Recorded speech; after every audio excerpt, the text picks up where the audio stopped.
여러분도 잘 아시다시피 에베소서는 옥중에서 바울이 쓴 편지 아닙니까? 에베소 교인들뿐만 아니라 오늘 우리에게도 주신 편지요, 하나님의 말씀이지요.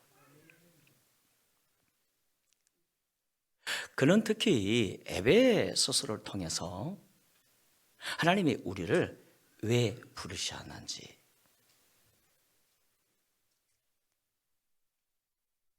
그리스도 안에서 우리에게 어떤 복을 주셨는지 말씀하고 있네요.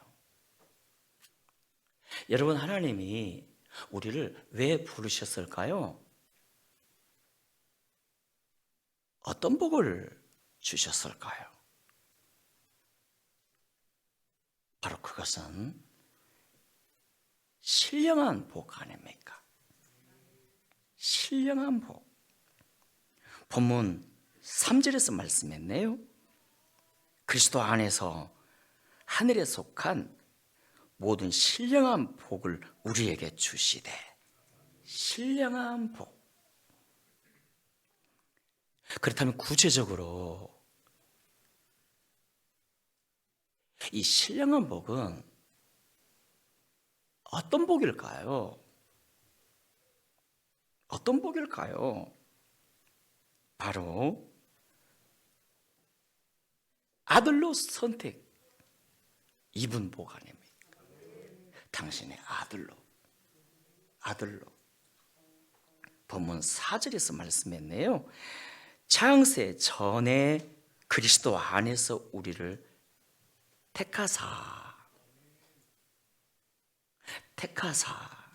우리를 아들 삼기 위해 창세 전부터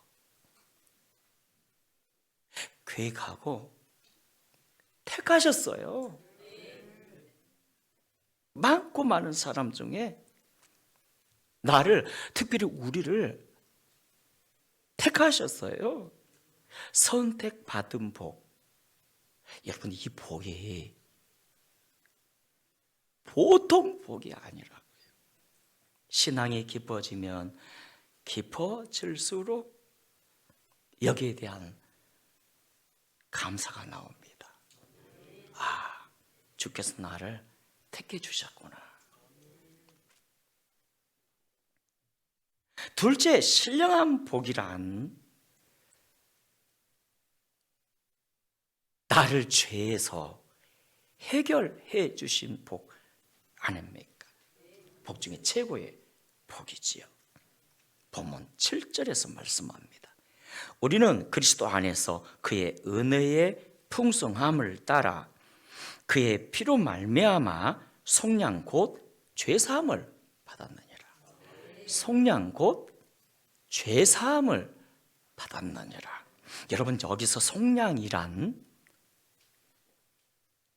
십자가로 죄값을 지불하여 자유를 주셨다는 뜻입니다. 우리 예수님, 당신의 죽음으로 우리를 속량하셔서 우리를 죄에서 자유케 하셨어요. 해방시켜 주셨습니다. 이사야 53장에서 말씀했죠. 예수가 찔림은 우리의 허물 때문이에요. 그가 상함은 우리의 죄악 때문이라.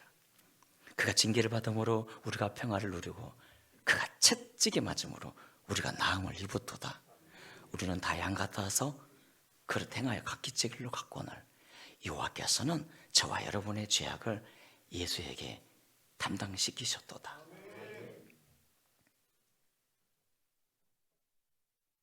그렇다면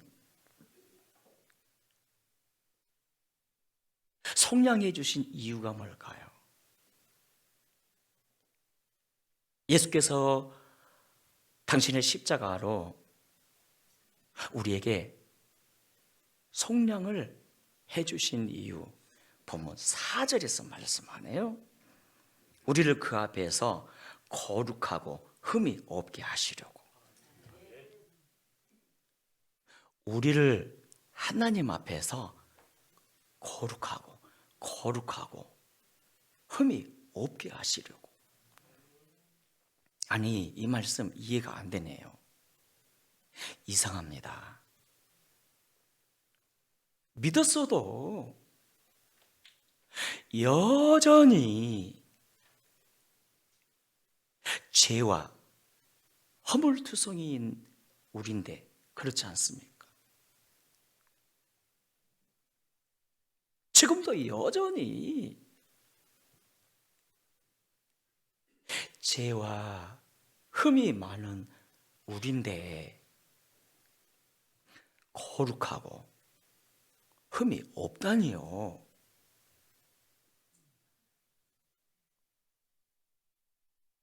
믿었어도 흠들이 얼마나 많은데. 여러분, 이것은 인간의 행위로서가 아닌 하나님의 선포입니다. 하나님의 일방적인 선포입니다.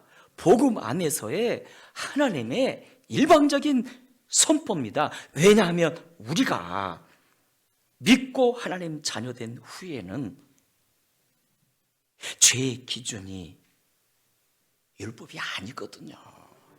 율법이 아니에요. 우리 죄가 율법의 적용을 받는 것이 아니라 관계로 옮겨졌습니다. 하나님과의 관계로. 이 사실이 굉장히 중요한데요. 로마서 8장 1, 2절에서 말씀했죠. 그러므로 이제 그리스도 예수 안에 있는 자에게는 결코 정죄함이 없나니.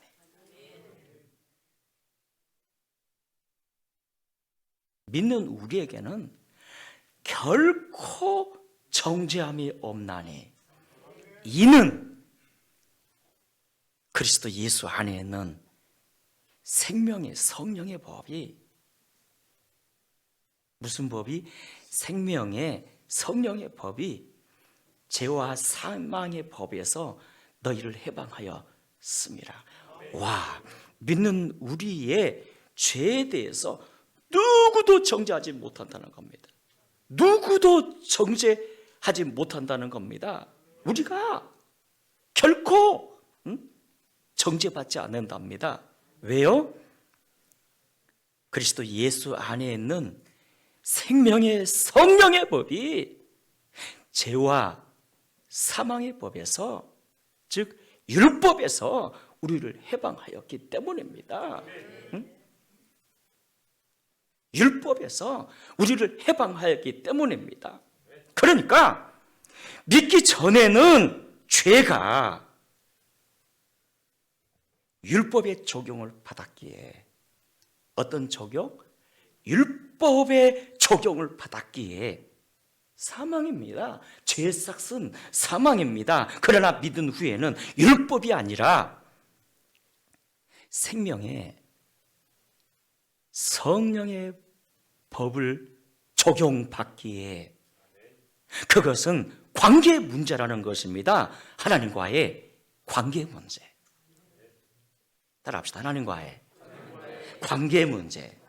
와, 바로 이것이 로마에서 말한 복음과 율법과의 관계 아닙니까? 굉장히 이 부분이 중요합니다. 와, 우리가 얼마나 큰 복을 받았습니까?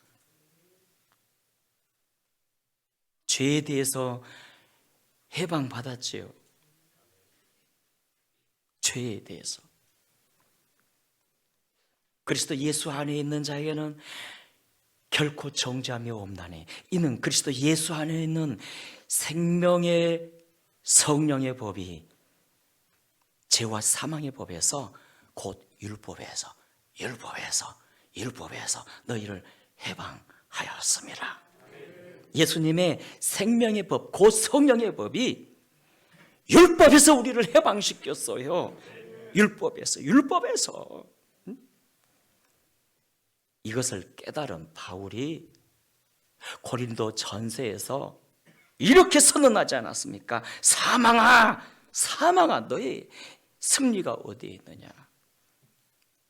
사망아 너의 이기는 것이, 즉 너의 쏘는 것이 어디에 있느냐?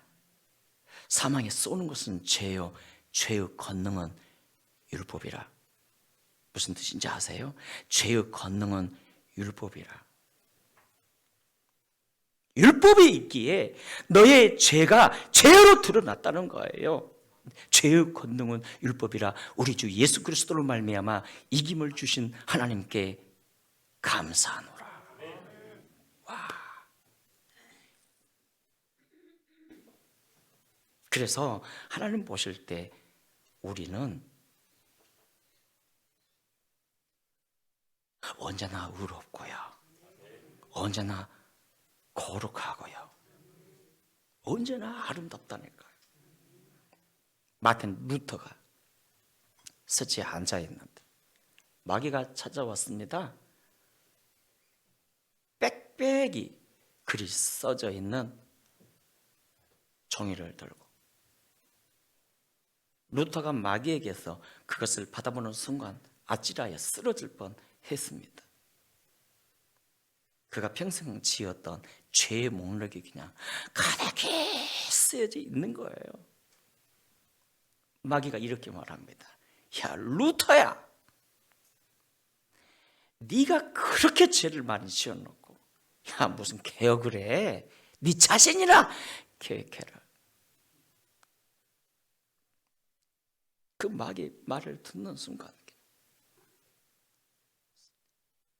쓰러질 지경입니다.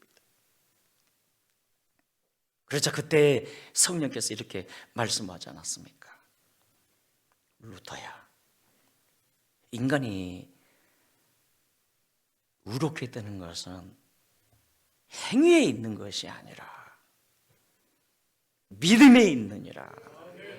오직 의인은 믿음으로 말미암아 사느니라 말씀해 주시는데, 루터가 그 음성에 힘을 내어서 이렇게 사탄에게 선언하지 않았습니까? 사탄아, 이 모든 죄를 내가 다 지었지만 예수님이 십자가에서 속량해 주셨으므로 나는 하나님 앞에서 여전히 의롭다. 나는 구원 받았다고 물러가라. 그래서 여러분, 우리는 고린도 전서 1장 30절 말씀을요 꼭 붙잡아야 합니다. 너희는 하나님으로부터 나서, 우리가 누구로부터 났다고요? 하나님으로부터 나서 그리스도 예수 안에 있고, 예수는 하나님으로부터 나와서 우리에게 지혜와 의로움과 거룩함과 구원함이 되셨으니, 무슨 뜻입니까? 그리스도 안에서 이제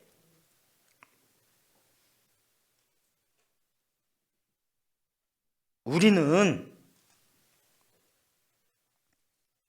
예수님의 지혜가 나의 지혜가 되었고요, 예수님의 의로움이 나의 의로움이 되었고요, 예수님의 거룩함이 나의 거룩함이 되었고요, 예수님의 구원함이 나의 구원함이 되었네요. 와, 십자가로 나를 속량하사 죄를 용서해 주신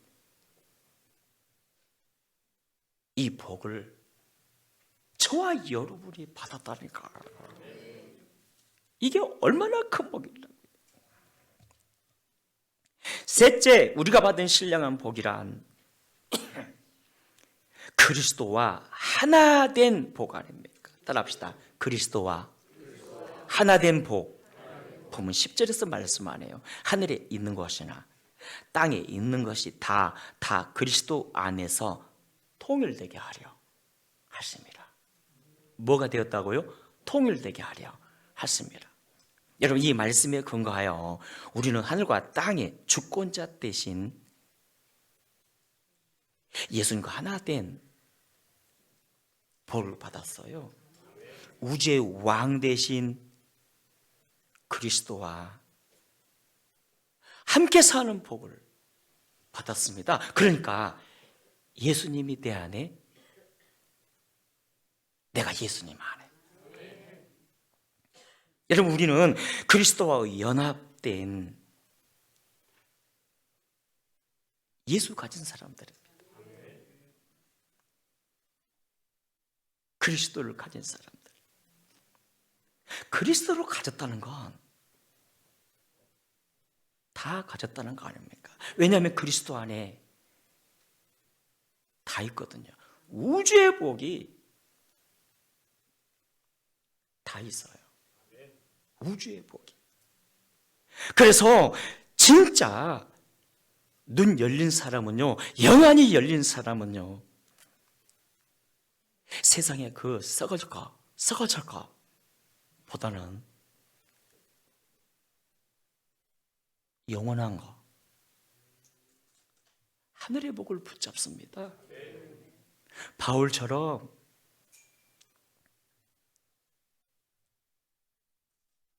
예수님을 알기 위해 몸부림치고요, 예수님을 알기 위해, 예수님을 얻기 위해 목숨 걸고요, 그분과 함께 살기 위해 최선을 다합니다. 그분 놓치지 않으려고. 왜냐하면 예수님 안에 하늘과 땅, 우주의 복이 다 있거든요. 우주의 복이. 제 고향이 여수 아닙니까? 가끔씩 여수 밤바다가 멋있다고들 하는데 저는 동의가 잘 안 되는 겁니다. 그 밤바다가 뭐 그 밤바다지 무슨 여수 밤바다냐고. 그런데 최근에 여수 밤바다라 해도 그 등대에 있는 종포에 있는 밤바다를 제가 가보고는 반하지 않았습니까? 너무 예쁜 거예요. 너무 아름다운 거예요. 매력이 얼마나 깊던지. 그 밤바다 등대 위에 올라서서 이런 생각을 하지 않았습니까? 와, 예수님에 대해서도 사람들이 그런 생각할 수 있겠다. 항상 너무 쉽게 들었던 이름 예수. 그렇다 보니까 수박 겉핥기식으로만 아는 거예요. 만약에 사람이 정말 예수님 안에 있는 그 높이와 깊이와 넓이와 사랑을 안다면 매력에 빠져 죽어버리겠다. 예수님에게 반하지 않을 수 없겠구나. 예수님을 깊이 알아야 되는데 이성적 지식만으로가 아닌 체험적으로, 정말 체험적으로 깊이 예수님을 안다면 그분의 매력에 빠져버릴 텐데, 그분과의 관계를 위해서 몸부림치고 그 예수를 얻기 위해, 그분과 동행하기 위해 인생의 목표로 정할 텐데. 왜냐하면 예수 안에만 생명이 있거든요. 참 생명. 우리가 살 수 있는 참 생명 말입니다. 영원한 생명이요. 수가세 여기 봐보실까요? 그녀가 예수님 만나고 증인되지 않았습니까? 물동이를 버려둔 채 말로 내려가 전도합니다.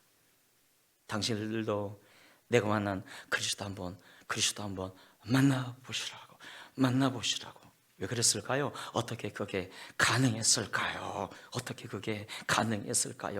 생명 때문 아니었습니까? 영원한 생명 한 번만 마시면 영원히 목마르지 않는 그 생수, 그 생명. 와, 그래서 진짜 예수를 발견하면 예수님은 너무 좋은 거예요. 예수님 안에 신비가 있습니다. 우주의 복이 다 있어요.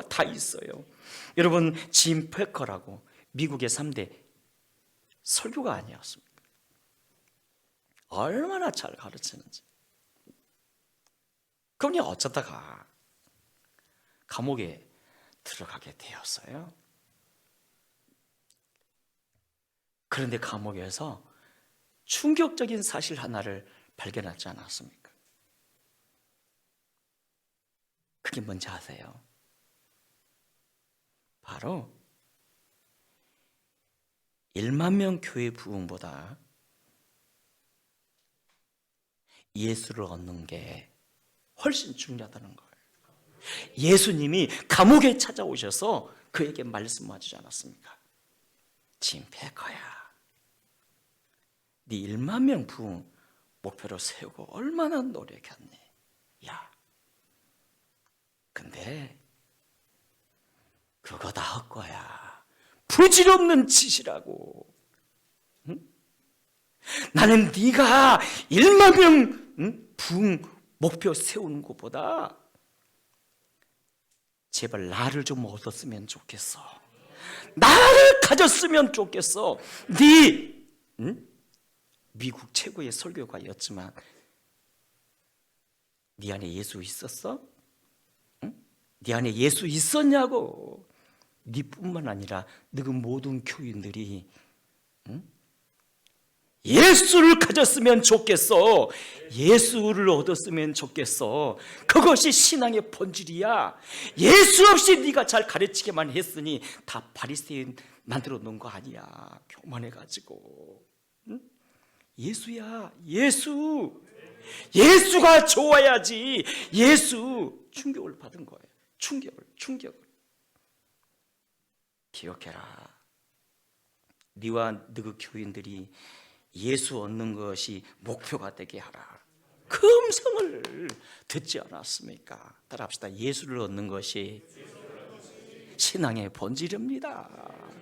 그렇습니다. 여러분, 우리가 우주의 주인이신 예수님을 누리는 방법, 그분을 가까이 하세요. 친밀해지세요. 그분과 함께 사는 법을 배우셔야 합니다. 예수와 함께 사는 법. 우주를 가지신 예수님을 누리는 방법,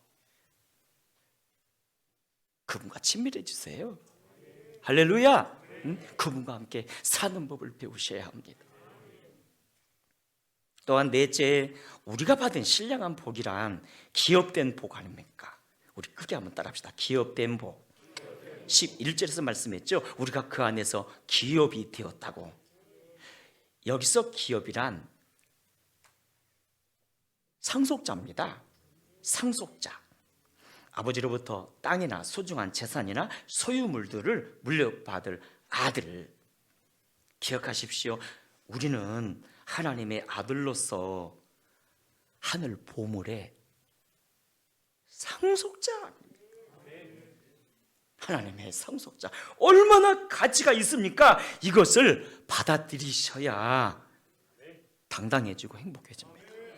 우리 한번 따라합시다. 나는 하늘의 상속자다. 믿습니까? 이걸 받아들이셔야 된다니까요. 이걸 받아들이셔야 돼요.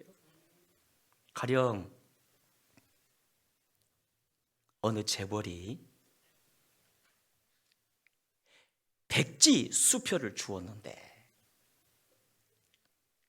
백지 수표를, 그 가치를 안다면 좋은 차 좀 가졌다고, 집 좀 가졌다고 부러워하겠습니까?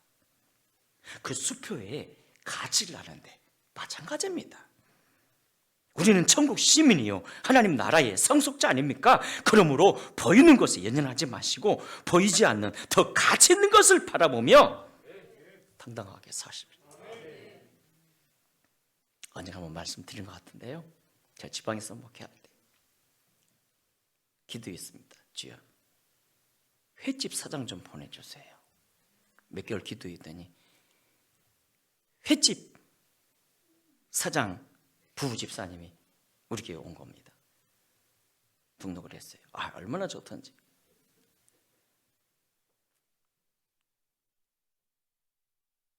우리 지금 박규전 집사님 역시도 횟집 지금 준비하고 계십니다. 매일 찾아갈지도 몰라요. 회 내느라고. 주님, 제가 회를 좋아하니 횟집 사장님 좀 보내주세요. 조그만 횟집 사장님. 제가 그랬습니다.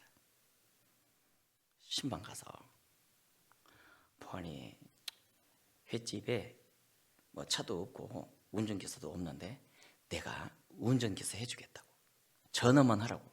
그래서 이제 전화를 하는데, 목사님 동백 아파트 앞에요 5명 기다리고 있대요. 예, 알았습니다. 동백 아파트 앞에 가가지고 모셔다 드리고, 우리 아내는 또 난리를 하고 주혜정이 그런 일을 한다면서.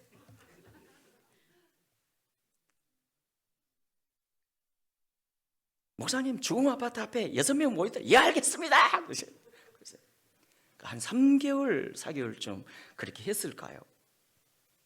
어느 날 그 횟집이 사장님과 함께 바람과 함께 사라져버립니다. 전에도 연락도 안 되고. 그래서 성전에 와서 기도했죠. 주님이 어떻게 된 겁니까? 그랬더니 주님이 주시는 말씀, 내가 니를 횟집 운전기사라고 부른 줄 아냐? 어? 니 놈은 왜 그렇게 인간적이냐? 항상 보면 저들에게 돈을 준다고 행복해질 줄 아냐? 예수를 줘라. 예수를 줘라. 예수를. 응? 예수의 가치가 돈보다 못한 줄 아니? 예수를 줘라. 예수가 최고의 가치 있는 거 아니냐? 예수를 주면 그가 하늘의 상속자가 되니 그보다 더 큰 복이 어디 있겠냐? 회개하면서, 또 제가 회개를 했습니다만 가끔 인간적으로 또 이게 생각할 때가 참 많습니다. 따라합시다. 예수가 모든 것이다. 끝으로 5째, 우리가 받은 신령한 복은요, 소망의 복 아닙니까? 보면 18절에 너희 마음의 눈을 밝히사 그의 부르심의 소망이 무엇이며. 여러분, 우리의 소망은 천국 소망 아닙니까? 예수님 이렇게 말씀했죠. 너희 마음에 근심하지 말라. 하나님을 믿으니 또 나를 믿으라. 내가 곧 아버지께로 가노니 가서 너희를 위하여 맨션을 다 예비하며 너희를 영접하기 위해 다시 오리라. 그런데 여러분, 우리의 본질적 소망이 있습니다. 그것은요, 예수입니다. 예수. 찬송가 찬송하시죠. 이 몸의 소망 무언가? 우리 주 예수 뿐일세.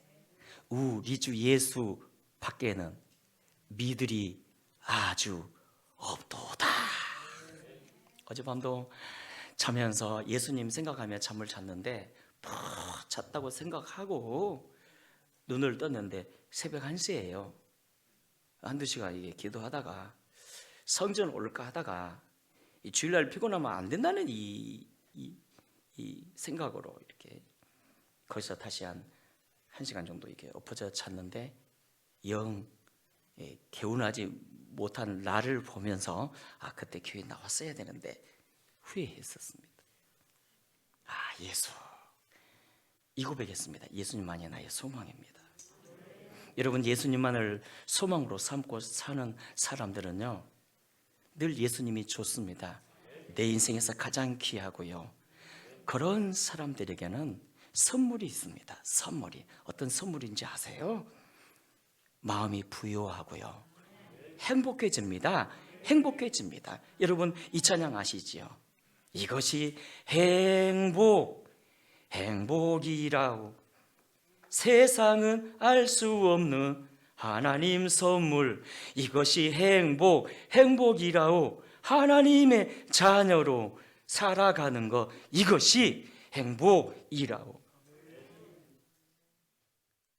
말씀을 맺습니다. 사랑하는 여러분, 우리는 행복자가 아닙니까? 왜냐하면 그리스도 안에서 하늘에 속한 신령한 복을 받은 사람들이거든요.